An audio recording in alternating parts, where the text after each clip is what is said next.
I don't even remember what started the conversation, but it ended up with her issuing the challenge.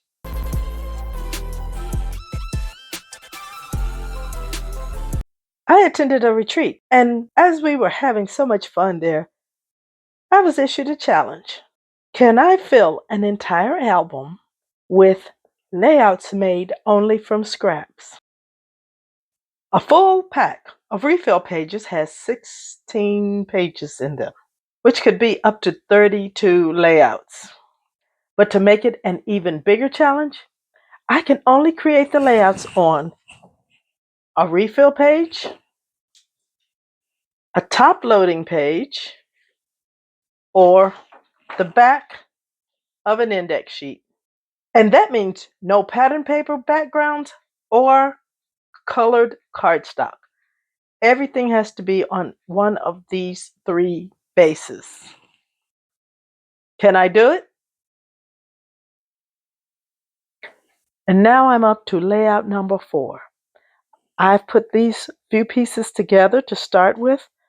I'm open to pulling any more scraps, but only scraps.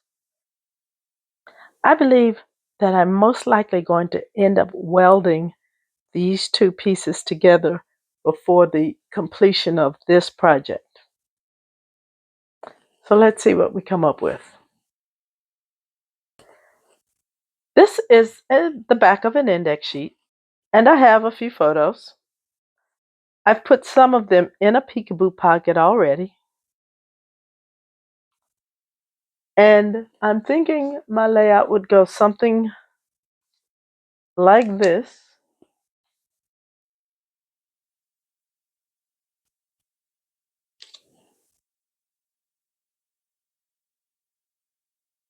So I think that's my configuration of photos. Now I have this nice orange paper, and I have this, I think this is pumpkin cardstock.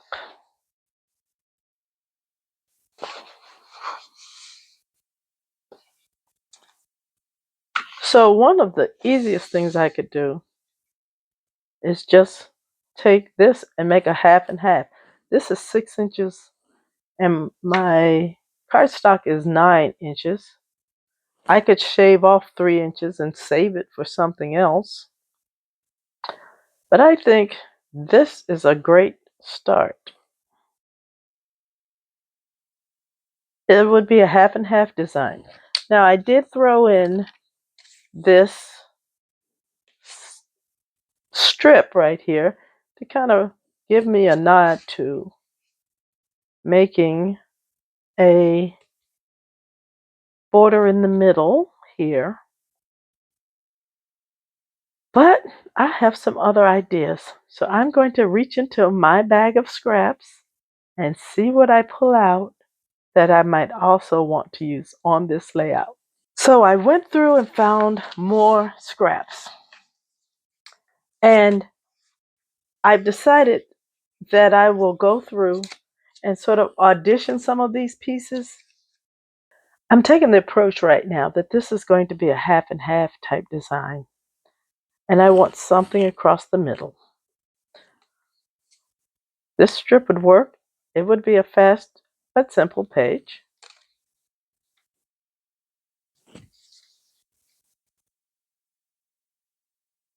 I like that, but it needs something else.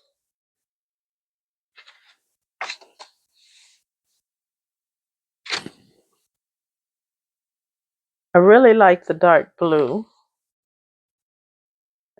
When I put the light blue on top of the dark blue, I like the results.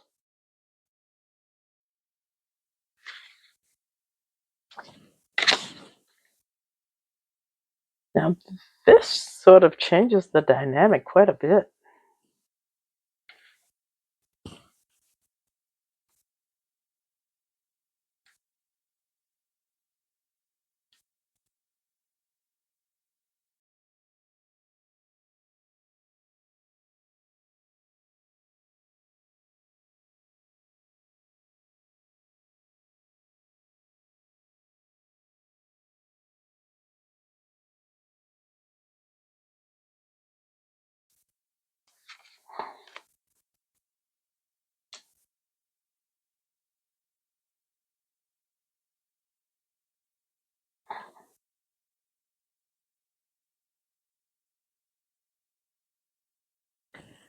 I have settled on these two pieces right here to make a middle border.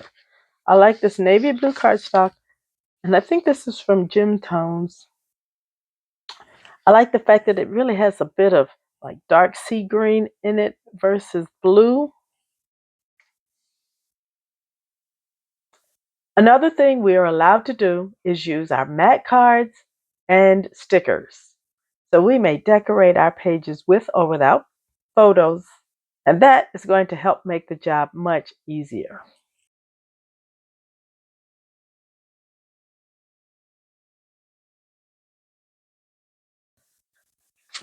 I went into my stash and found this strip of dark sea green,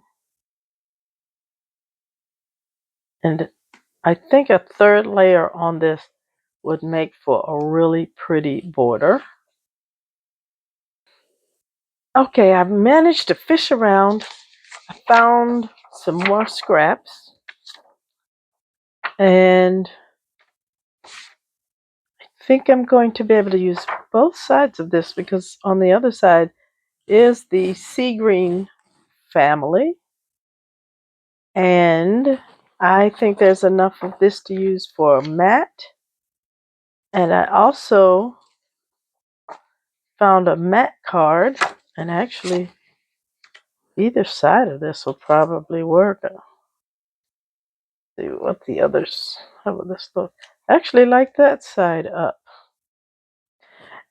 I'm finding it interesting how this process, I start in one place. I was thinking blue and orange, and now the sea green has shown up and is becoming uh, more than I expected it would be.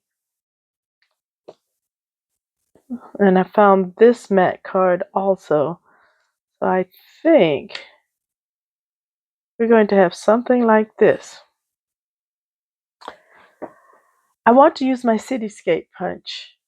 And this Island Waters paper will go beautifully on this side. And I don't know if I'll make mats from this side or that side. Either one will work. But I'm going to go ahead and make my punch right now so I can have that as I continue designing this page quite on the fly.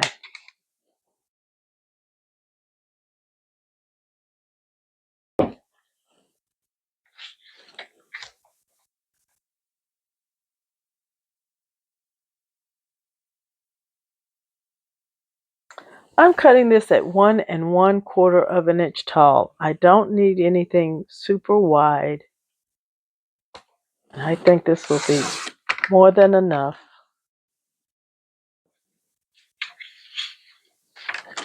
And will look very good on this dark blue. So I'm now going to cut my dark blue down to 1 3/4 if I have enough on here. Let's see. Can I make 1 3/4 of an inch with this? Just barely, yes. But the answer is yes. I'm getting 1 3/4 of an inch. Okay, 1 3/4 of an inch.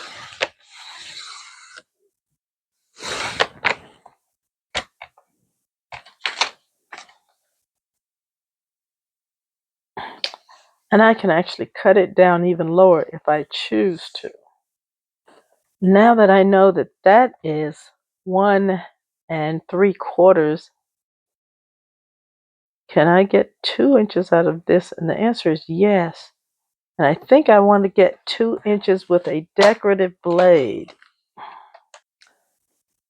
And I'm going to choose the pinking blade.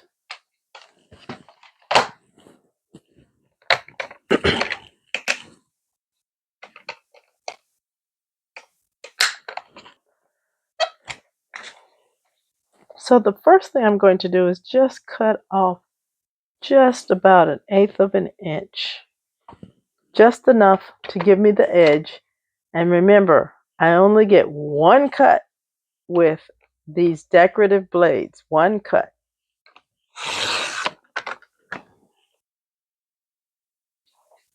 And that turned out lovely. I'm going to go a little large and go to 2 1/8, but 2 inches is fine as well. But I want to be about halfway to this 1/4 mark. I'm going to come this way because personally I think I have better success with downward pressure and pulling it towards myself.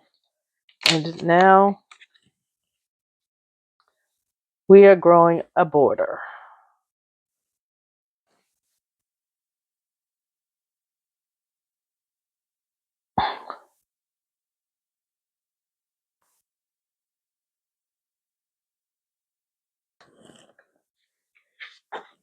And finally, I'm going to just go a straight 2.5 inches.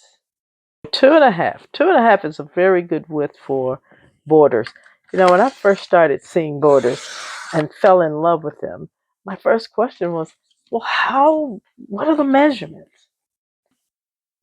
So let's look at our border that we're building right now.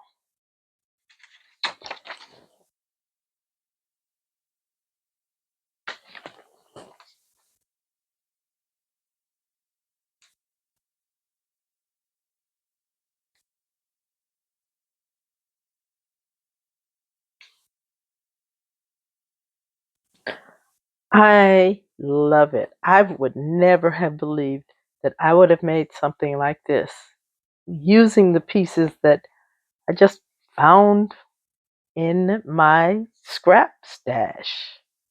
That's a lovely border. I may seek to add just a little more something something around here if I can find a nice sticker. Let me look for that sticker before I adhere anything down just to make sure I'll have enough space for it. So I've decided that I'm going to use a border maker cartridge to put a decorative element right here on this layout. None of the stickers I had were meeting my needs. They were either too wide or wrong color. So another scrap. So I'll talk a moment about my rules in my scrap room. For my scraps, and one of them that I have to repeat to myself is scraps are not sacred. I don't save a scrap thinking I could better use this on a different layout. This is a good size scrap. And I'm like, I could make a whole new layout with it. Yes, I could, but this is the layout I'm working on right now. So this is what I'm going to do with this scrap and not look back.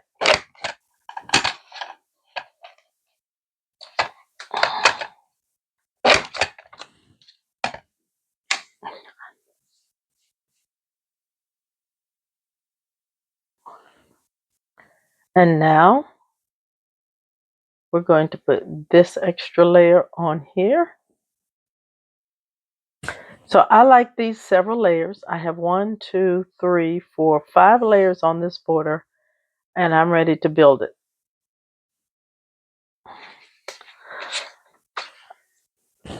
For these larger strips, I'm going to be using good old tape runner.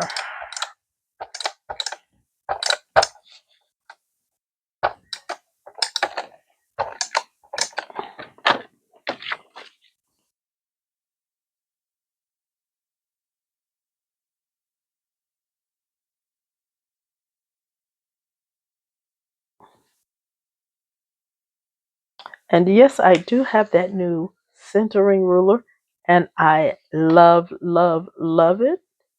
But for something this fine, I think it would, and it does help. Oh my goodness. Definitely helps when it comes to getting my photos on my page straight. It makes that process so fast and easy. I love it.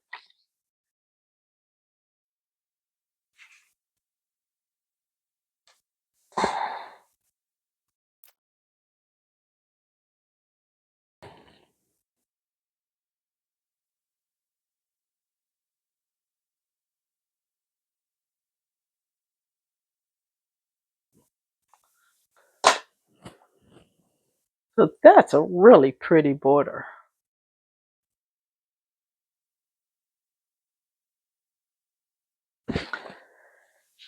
Next, I want to weld these two pieces together to make a 12 by 12 background page. Now, I'm already noticing that the paper is a little bit more narrow in width than the cardstock. And that's pretty common because much of the papers have manufacturing tolerances that allow them to be off by a little bit. But what I don't want to be off by is having a page that is much larger than 12 by 12. So I'm going to do something and make my left-hand side the reference. I'm going to line everything up based on my left and then trim on my right when I get the papers put together the way I want them to be. Now, there's room for tolerances also vertically. So I am not going to be trying to be so precise. I'm not trying to build an airplane here. I'm just trying to make a scrapbook layout. So I can afford to be off by tiny bits. It's not going to wreck my scrapbook page. Okay, right now I'm very happy with where my paper is positioned. So I'm going to hold it down and I'm going to pull up this side and put in a good amount of adhesive. And now with that in place, I'm going to put in another good amount of adhesive. But it should lay flat and it should give me a paper that's 12 inches by 12 inches. Now I have this back here, and so I'm going to weld. I'm going to put a welding strip to hold that down. And I'm using tape runner. I could use repositionable. Repositionable does become permanent over time and not, years. I don't know exactly how quickly it becomes permanent, but it does. So don't think you can put something down in a year from now, come back and take it apart easily. But I'm going to put that seam down to kind of hold this pretty steady. Now, what's going to go obviously in this middle seam is this beautiful border that we just made. And I'm loving this.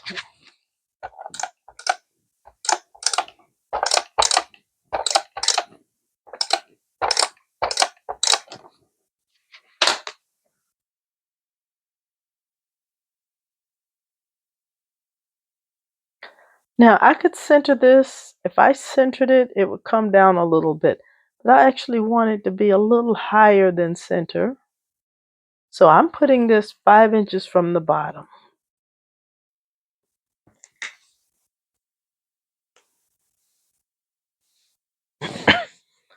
And this is what I call a base page, and I actually think it's a very, very pretty base page. So now let's look at putting, I'm going to let this mat stay its size. It's going to get this photo on top, and then it's going to get this peekaboo pocket on top. Now I'm going to trim both this photo and this mat down in a few moments. It's 6 inches wide and probably 4 inches. And this photo is probably 3.5, maybe a little more than 3.5. So that's going to be fine. And then I'm going to make a mat from this scrap. And I think I'm going to cut it from this area and 3 3/4 by 6 1/4. So let's do that right now.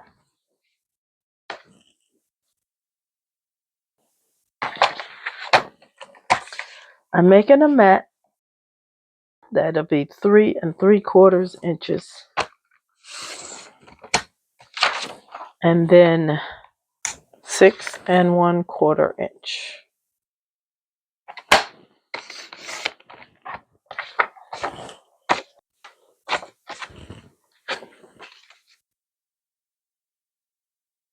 Okay, I found that an interesting mat, but it actually works, especially when I put this over this mat.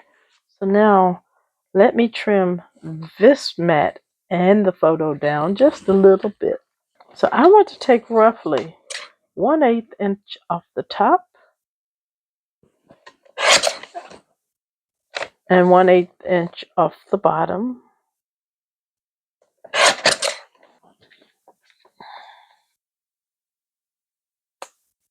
And that's good.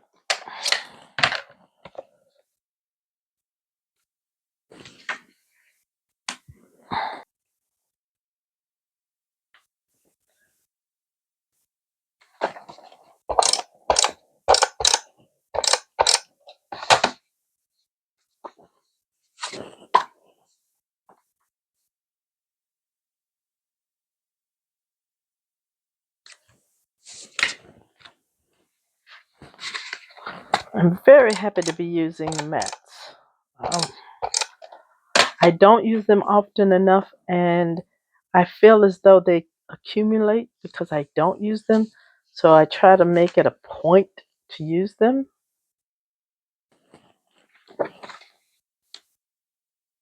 To me, this is a very general layout. It has basically 3 spots for photos. I'm next going to look for a journaling spot, and then I'll put a title here. And I'll look to see if there are any more embellishments I'd want to put on this page. I have got to show how to use this phenomenal tool. I think they're only available to advisors as of this recording, but by the time this video comes out, as long as they are in stock, I think customers or anyone who wants one can get one. It is a centering tool that is now making placing my photos on straight a piece of cake. So here's how I'm using it. I'm putting my photos generally where I want them to be. And I'm taking the ruler, and if you get one, you know the Creative Memories logo goes face up so you can read the lettering. I'm kind of looking at where I want to be putting each one of these. So the first one I'm going to actually put down here now will be this. So I'm lining this up so it's flush on what I'm showing as the 7 line. So the edge of this will go to the 7. And then from here up, I want it to be about 1/4 inch, yeah.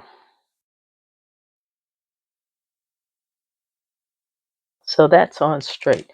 I wanted to see if this was on straight. Yep, okay.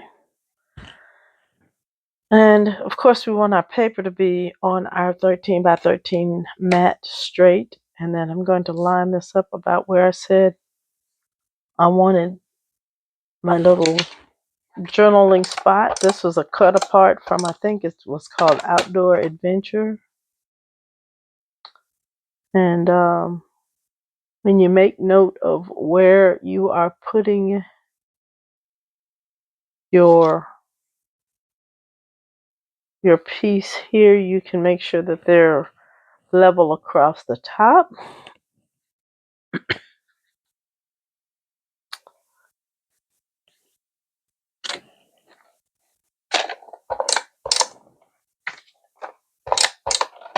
I'm going to sort of eyeball putting this photo down on this mat, but it will be straight wherever I do put it. Let's see, bring it over a little more. Okay.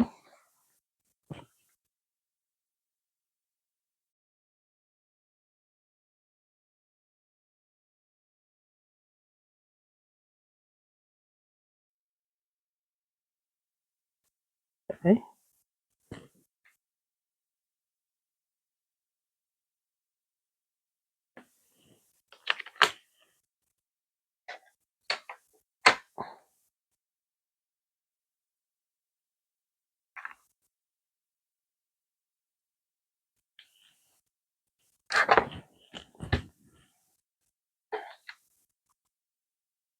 And now I'm pretty satisfied. A title and some embellishments here. People talk about their embellishment clusters. I don't get that excited about them. Um, I suppose I could push this over a bit to make some room for more of an embellishment cluster here.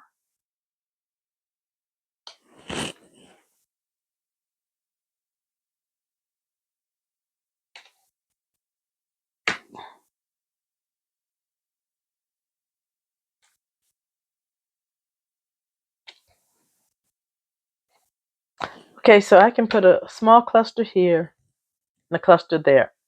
Now, I could put a third tiny something here, but I'm not the visual triangle person. I tend to put my embellishments on the diagonal on a one-page layout. I may do a triangle on a two-page layout. Here is our final layout. Now, I'll admit, I ended up putting these letters, these are die-cut letters, on 3 times. Uh, the space for spelling out Skyview was a little tight.